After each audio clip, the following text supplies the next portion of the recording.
587 BC, the powerful Babylonian king Nebuchadnezzar attacked Jerusalem.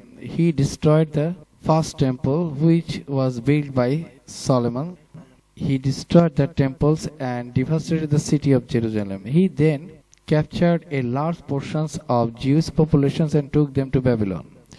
এই সময় ইহুদিদের জাতীয় এবং ধর্মীয় জীবনে একটি মারাত্মক সংকট নেমে আসে এবং প্রাচীন বিশ্বাস অনুযায়ী কোনো জাতি যুদ্ধে হেরে যাওয়া মানে তখনকার নিয়ম অনুযায়ী ছিল তাদের দেবতাও সেই যুদ্ধে হেরে গেছে এবং ব্যাবিলনের প্রধান দেবতা মারদুক এর কাছে ইহুদিদের ঈশ্বর হেরে গেছেন।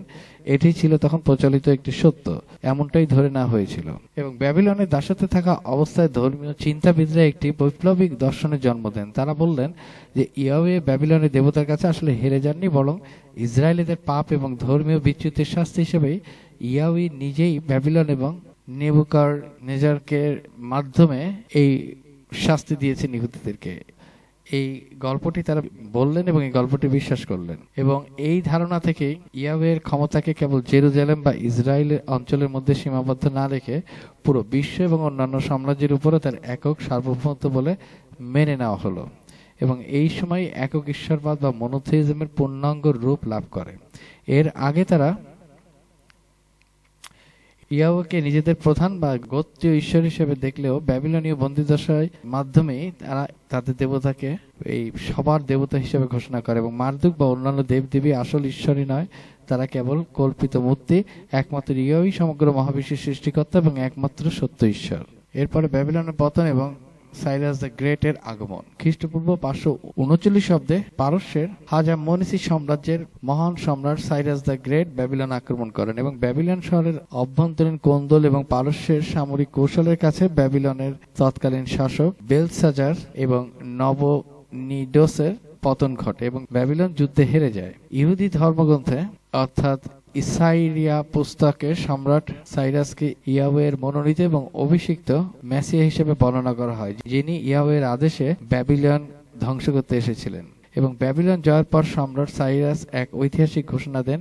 তিনি ইহুদিদের ব্যাবিলনের বন্দিদশা থেকে মুক্ত করেন এবং তাদের নিজ নিজ ভূমি অর্থাৎ জেরুজালেমে ফিরে যাওয়ার অনুমতি প্রদান করেন এবং আর্থিক সহায়তা দেন এবং এই অলৌকিক বলে মনে হওয়া ঐতিহাসিক ঘটনার পর ইহুদিদের বিশ্বাস আরো সুদৃঢ় হয়। ইয়াহওয়ে কেবল তাদের গোত্রীয় রক্ষক নন, তিনি ইতিহাসের গতিপথ পরিবর্তনকারী এবং পৃথিবীর সমস্ত রাজা ও সাম্রাজ্যের নিয়ন্ত্রক।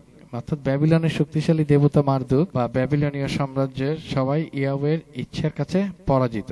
সুতরাং ব্যাবিলনের কাছে জেরুজালেমের পরাজয় এবং পরবর্তীতে পারস্যের কাছে ব্যাবিলনের পতনের মধ্য দিয়েই ইহুদি জাতি বুঝতে শেখে যে তাদের ঈশ্বর স্থানীয় কোনো দেবতা নন।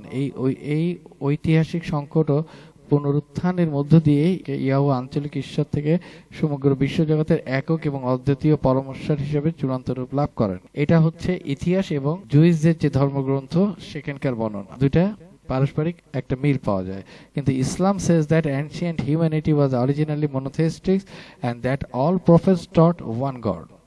Is there any independent historical source that actually confirms that claim? The short answer is no, not in the strong sense. There is no surviving independent ancient historical text that establishes the Quranic claims that humanity originally followed pure monotheism and that prophets such as Abraham, Noah or Moses were all preaching the same form of Tawhid. And this distinction is important. Quran says that God is fundamentally one. Adam, Noah, Abraham, Moses and the other prophets belong to one continuous revelations. Polytheism is a later deviations. Therefore, Judaism and Christianity are not originally separate religions with different gods. They are historical developments from the same divine revelation. So Islam's model is essentially original revelations, pure monotheisms, human deviations, later prophetic restorations. এখন যে প্রশ্নটা আসে সেটা হচ্ছে, does historical evidence shows that monotheism existed very early in human history? Yes, atheism is one striking example, although its precise classifications and relationships to later monotheisms are debated. Does historical evidence shows that ancient Israel's religions eventually become strongly monotheistic? Yes, there is substantial evidence for a development in that direction.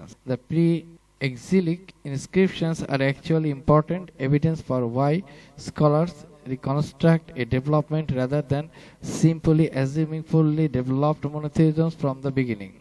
So from historical standpoint, the Quranic accounts is a theological claims, not a claim independently verified by ancient historical source. যদিও প্রাথমিক অবস্থায় মনোথিজমের একটা বিস্তার ঘটেছিল এবং জিউসরাও এই ইয়াহুর মাধ্যমে এক ঈশ্বরবাদে এসেছিল, কিন্তু সেই এক ঈশ্বরবাদ আর কোরআনের যে বর্ণনা এক ঈশ্বরবাদের সেটা মেলে না। কারণ তখনকার মনোথিজম যেভাবে ছিল সেটা কখনোই এভাবে বলা যাবে না যে কোরআনের যে তাওহীদের এক ঈশ্বরবাদ বা এক আল্লাহর ইবাদতের কথা বলা হয়, ঠিক এরকম ফর্মে কখনো ইতিহাসে এটা এসেছে। প্রত্নতত্ত্বের নিরপেক্ষ চোখ দিয়ে দেখলে কেন কুরআনের বয়ান বা ব্যাখ্যাকে অনেক গবেষকের কাছে দুর্বল বা পরবর্তীতে পুনর্নির্মিত মনে হয়, তা কয়েকটি ঐতিহাসিক যুক্তির ভিত্তিতে বোঝা যায়। ১. ঐতিহাসিক ও প্রত্নতাত্ত্বিক প্রমাণের অভাব। ইব্রাহিম ও কাবার সংযোগ। প্রত্নতাত্ত্বিক বা প্রাক ইসলামিক কোনো হিব্রু, অ্যারামাইক দলিলে ইব্রাহিমের মক্কায় আসার বা কাবা ঘর তৈরি করার কোনো উল্লেখ পাওয়া যায় না। মক্কার ভৌগোলিক গুরুত্ব বা তীর্থস্থান হিসেবে এর বিকাশও খ্রিস্টীয় প্রথম সহস্রাব্দের শেষভাগে এসে স্পষ্ট হয়। ইসমাইলের ভূমিকা। বাইবেল বা হিব্রু ঐতিহ্যে ইসমাইল একজন প্রান্তিক চরিত্র, যিনি বীরশেবা, প্যারানের মরুভূমিতে চলে যান। ৭ম শতকের মক্কায় তাকে এনে কাবার সাথে যুক্ত করার বিষয়টি ঐতিহাসিকদের দৃষ্টিতে স্থানীয় মক্কাবাসীদের একত্ববাদী ঐতিহ্যের সাথে যুক্ত করার একটি আনুষঙ্গিক ইতিহাস নির্মাণ, রেট্রোস্পেক্টিভ লিনিয়েজ। ২. টেক্সটের বিবর্তন ও কালানুক্রম, টেক্সচুয়াল এভলিউশন। ইতিহাসের ধারাবাহিকতা।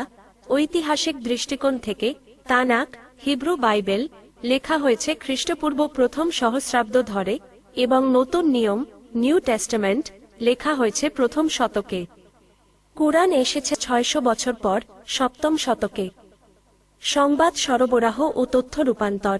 ঐতিহাসিকদের মতে এক সহস্রাব্দ ধরে গড়ে ওঠা একটি বিশাল সাহিত্যিক ও সাংস্কৃতিক ঐতিহ্যকে ৬০০ বছর পর এসে পূর্ববর্তী সবাই পথভ্রষ্ট হয়েছিল বা বই বিকৃত করেছিল, তাহরিফ বলে একা দাবি করাটা ঐতিহাসিক প্রমাণের চেয়ে ধর্মভিত্তিক বিশ্বাসের, থিওলজিক্যাল ফেথ, ওপর বেশি নির্ভরশীল। কারণ বাইবেলের ম্যানুস্ক্রিপ্ট বা পাণ্ডুলিপির যে প্রাচীন ইতিহাস পাওয়া যায়, যেমন ডেড সি স্ক্রোলস, তাতে কুরআনের পূর্বে কোনো বিশাল পরিবর্তন বা নাটকীয় বিকৃতির প্রত্নতাত্ত্বিক প্রমাণ মেলে না। কালচারাল মেল্টিং পট ও মৌখিক ঐতিহ্য, অরাল ট্রেডিশনস, সিরিয়াক ও রাবিনিক সাহিত্যের প্রভাব। ৭ম শতকের মদিনা ও তার পার্শ্ববর্তী অঞ্চলে ইহুদিদের তালমুদ, মিডরাশ এবং খ্রিস্টানদের অ্যাপোক্রিফা বা অ-ক্যানোনিক্যাল বাইবেল বেশ প্রচলিত ছিল। যেমন কুরআনে ইব্রাহিমের মূর্তিপূজার বিরুদ্ধে বাবার সাথে তর্ক করা বা আগুনে নিক্ষিপ্ত হওয়ার গল্পটি ক্যানোনিক্যাল তাওরাতে নেই, কিন্তু ৩য় শতকের ইহুদিদের মিদরাশ রাব্বাহতে হুবহু রয়েছে। আবার ঈসার দোলনায় কথা বলা বা মাটির পাখি বানিয়ে জীবন দেওয়ার গল্পগুলো ক্যানোনিক্যাল গসপেলে নেই, কিন্তু ২য় শতকের ইনজিল ইতোমা, ইনফ্যান্সি গসপেল অফ থমাস এ পাওয়া যায়। ঐতিহাসিকদের মতামত। ইতিহাসবিদদের মতে তৎকালীন আরব উপদ্বীপে প্রচলিত এই মুখনিসৃত গল্প ও অ্যাপোক্রিফাল সাহিত্যগুলোকেই কুরআন তার নিজস্ব তাওহীদি কাঠামোতে নতুন করে পরিবেশন করেছে। কেন এটি কুরআনিক দৃষ্টিকোণ থেকে তৈরি হয়েছিল? ইতিহাসবিদ রিচার্ড ক্রোন বা ফ্রেড ডোনার এর মতো গবেষকদের মতে এটি কোনো ঐতিহাসিক গবেষণা গ্রন্থ ছিল না, বরং এটি ছিল একটি রিলিজিও পলিটিক্যাল আইডেন্টিটি ফর্মেশন বা একটি নতুন সামাজিক ও ধর্মীয় পরিচয় গড়ে তোলার প্রক্রিয়া। মক্কার মুশরিক, মদিনার ইহুদি এবং বাইজেন্টাইন অঞ্চলের খ্রিস্টান, এদের সবাইকে একটি একক ছাতার নিচে আনার জন্য এবং আরবদের নিজস্ব একটি স্বাধীন ও সম্মানিত ধর্মীয় ভিত্তি দেওয়ার জন্য একটি সার্বজনীন প্রফেটিক ইতিহাস, ইউনিভার্সাল স্যালভেশন হিস্ট্রি, প্রয়োজন ছিল। প্রাচীন চরিত্রগুলোকে ফিরিয়ে এনে তাদের মূল বার্তা এক ছিল বলাটা ছিল একটি অত্যন্ত দক্ষ কৌশল, যা নতুন এই ধর্মকে একটি প্রাচীন ও সুপ্রতিষ্ঠিত ভিত্তি দেয়। যদি ধর্মীয় বিশ্বাস বা ওহির দৃষ্টিভঙ্গি বাদ দিয়ে স্রেফ ঐতিহাসিক প্রমাণ, লিখিত দলিল ও প্রত্নতাত্ত্বিক গবেষণা দিয়ে দেখা হয়, তবে কুরআনের এই নিজস্ব পুনর্গঠনকে কোনো ঐতিহাসিক তথ্য প্রমাণ ভিত্তিক সত্যের চেয়ে পরবর্তী যুগের একটি ধর্মতাত্ত্বিক পুনর্ব্যাখ্যা, লেটার থিওলজিক্যাল রিইন্টারপ্রিটেশন বলেই মনে হওয়াটা স্বাভাবিক।